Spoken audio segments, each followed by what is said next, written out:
Halo semuanya, apa kabarnya? Semoga teman-teman semua di dalam keadaan sehat, dilancarkan pekerjaan, aktivitas, maupun usahanya. Amin. Ya, selama ini kita hanya mendengar bagaimana Bung Toel itu mengkritik Sintayong, mengkritik PSSI gitu ya teman-teman, terutama perihal naturalisasi dan dikaitkan dengan pengembangan sepak bola di Indonesia. Nah, tapi pada video kali ini kita akan menyimak bagaimana Pak Erick Thohir itu memberi jawaban terhadap kritik-kritik yang beredar selama ini, terutama kritik dari Bung Toel gitu ya teman-teman. Nah, bagaimana videonya? Coba kita simak dulu bareng-bareng. Terjadi ini faktor karena kualitas pemain naturalisasi atau karena kecerdikan taktikal Sintayong? Saya kasih pertanyaan yang berat, coach. Ini nggak mudah buat coach, ya. Dan coach Sintayong bilang, ya saya nggak mudah, tapi saya profesional. Saya juga melakukan semua dengan profesional. Dan kalau kita lihat dari juga perjalanannya, coach Sintayong ini cukup konsisten dengan hasil-hasilnya. Makanya pertanyaannya, kalau kita bicara naturalisasi itu bagus, kan terbuka juga kemungkinan bahwa pelatih lain pun bisa bikin bagus. Kalau menang, kecenderungannya nih sekarang, itu menang karena Sintayong. Tapi kalau kalah karena salah pemain, karena blendernya Justin Hubner, karena egoisnya Marcelino. Itu kan fakta juga yang beredar. Yang saya mau luruskan. Pemain sehebat apapun, pasti di satu titik ada kondisi yang dia maksimal dan ada yang tidak maksimal. Manusia, bukan robot gitu. Bahwa kita bermain bukan 2 pemain, ada 11 pemain. Sebelum pertandingan atau beberapa pertandingan selalu saya ingatkan. Karena saya percaya ini permainan tim. Saya hadir sama mereka itu karena ya saya merasa saya sebagai bapak mereka yang harus ada bersama mereka gitu loh. Saya telepon Marcelino, saya bilang, Marcelino, tahu saya sama kamu, tahu Pak, katanya, thank you Pak, udah. Saya sih bisa memahami kenapa seorang Ketua Umum Erick Thohir melakukan naturalisasi sebagai bentuk akselerasi. Sah-sah saja. Karena sebagai ketua umum, mungkin dia punya strategi, punya prioritas untuk membangun sepak bola Indonesia. Dan yang dilakukannya adalah menggunakan timnas sebagai lokomotif untuk menarik sepak bola kita. Supaya hype-nya dapat, supaya value-nya naik, supaya passion-nya naik. Tetapi, karena saya pengamat bola, saya hanya ingin mengingatkan sisi lain. Membangun sepak bola bukan cuma membangun timnas, tapi juga membangun kompetisinya, membangun organisasinya, membangun pembinaan sepak bolanya, football development, dan seterusnya, dan seterusnya. Saya nggak ngeliat itu. Kalau kita lihat di seluruh dunia yang namanya federasi fokus kepada tim nasional. Liga itu dikelola secara profesional, ada campur tangan daripada stakeholder private sector. Bagaimana grassroots itu people, masyarakat. Tinggal bagaimana kita sebagai PSSI mensinkronisasikan semua keinginan stakeholder menjadi satu kalender besar. Selama kita komit kapan liga bermain, kapan FIFA match day, kapan tim nasional bermain dan lain-lain. Kita harus duduk. Itu nggak mungkin sekarang kalau kita berdebat ya tidak dengan tadi program yang sama untuk menyeluruh, nggak mungkin. Tidak mungkin kita membangun sepak bola kita hanya PSSI sendiri, nggak mungkin mampu. Harus sama-sama, nggak bisa hanya PSSI. Kita ada Asprof, ada klub, ada pemerintah daerah, ada sekolah-sekolah. Saya bicara sama Pak Nadiem, kalau di Amerika itu liga sekolahnya yang kuat, Indonesia bisa nggak coba gitu. Sama-sama, saya nggak mau cuci tangan, saya nggak mau balik badan.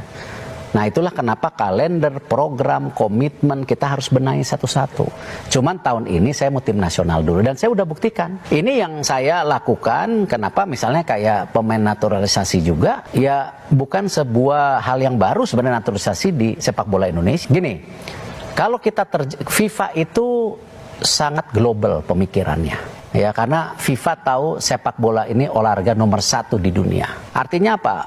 FIFA juga berharap. Kenapa Presiden Gianni juga datang tadi berharap, oh Indonesia naik kelas gitu. Dengan transformasi yang sudah dijalankan sama. FIFA juga berharap kompetisi level sepak bola dunia ini makin hari makin seimbang. Makanya saya bilang, kalau kita bicara naturalisasi sebagai panadol, saya nggak setuju. Kenapa?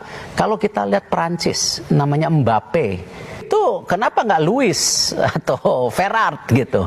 Atau misalnya di Inggris sekarang ada Saka. Kalau ada pemain Indonesia di luar negeri yang punya merah putih, ya ingin bermain, ya kita harus welcome karena ini. Tapi it's not about money. Nah kalau semuanya uang, ya saya enggak. Karena buat saya merah putih penting. Habis itu ada bonus, ada macam-macam. Ya itu reward pemain. Ada pemain Inggris tiba-tiba jadi tim nasional Jerman sekarang. Emang seperti itu gitu. Tinggal kesempatannya kita tadi harus punya program yang baik. Ada grassroots, ada liga, ada tim nasional. Sekarang kita bicara kembali, misalnya contoh nih, saya akan setback sedikit. Kembali untuk U17, U20. Ya, kita lagi siapin nih. Coach Indra, Coach Nova lagi mempersiapkan. Kenapa? Kalau ini terputus U23 kita, belum tentu, kan tadi saya bilang generasi emas, ini belum tentu U20, U17 kita generasi emas juga. Tapi apakah gara-gara itu kita terlena hanya tim ini yang bawahnya nggak disiapin? Nah ini nggak boleh. Nah, kejuaraan dunia sepak bola, FIFA sudah memutuskan sekarang yang U17 tiap tahun. Dan U20-nya 2 tahun sekali. Jadi kalau kita tidak berpacu dengan dunia, sepak bola kita makin ketinggalan. Tapi kembali, apakah kita sebagai pemimpin tidak mencari quick win? Ya harus bisa. Kalau nggak ada terobosan ya nggak mungkin. Ya kan, contoh yang tadi kembali. Kita juara SEA Games 32 tahun. Ya, habis itu apa? Ketika kita naikkan kelasnya kita, jumlah pemainnya nggak cukup yang SEA Games. Kita cari lagi nggak cukup. Naturalisasi ya itu ada, dan dari dulu udah 40 pemain naturalisasi. Nah cuman kita bedanya apa? Harus ada darah Indonesia, grade-nya harus bagus, kan begitu. Naturalisasi udah ada sebenarnya, cuman buat tim yang tadi ini ya kita harus, karena nggak cukup pemainnya. Kalau misalnya cedera nggak ada pemain penggantinya. Saya membuka semua jalur untuk tadi bagaimana kita punya 150 pemain dari U17, U20, U23 dan tim senior. Nah, kan orang waktu itu mempelintir 150 pemain naturalisasi, salah. Kita harus punya 150 pemain. 2 kali 11 di tim senior, 3 kali 11 di tim U22, 4 kali 11 di tim U20, 5 kali 11 di U17. Karena kenapa? Yang U17, yang 55 ketika senior, belum tentu semua, mungkin 6 yang jadi. Nah ini yang saya bilang tadi, kita mesti kayak mesin, kayak roda, di mana sumber pemain ini mau dari grassroots, dari liga, dari internasional, ini harus masuk ke dalam talent pool ini.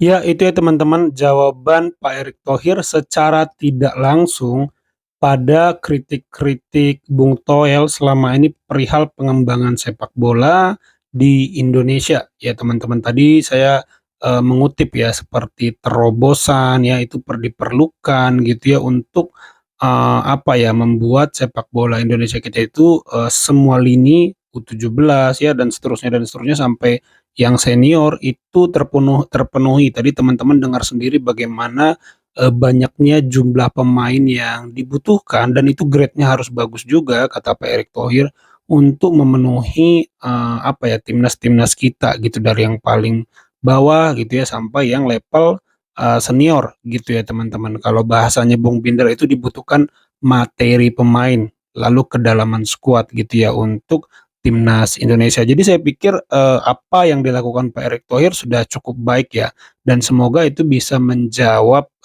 pertanyaan-pertanyaan kritis Bung Toel selama ini. Tapi kalau menurut teman-teman sendiri bagaimana? Silakan tulis pendapat teman-teman di kolom komentar. Ya itu aja teman-teman video kali ini. Terima kasih buat teman-teman yang sudah menyimak sampai selesai. Jangan lupa di like videonya, di subscribe channel ini. Sampai jumpa di video saya selanjutnya.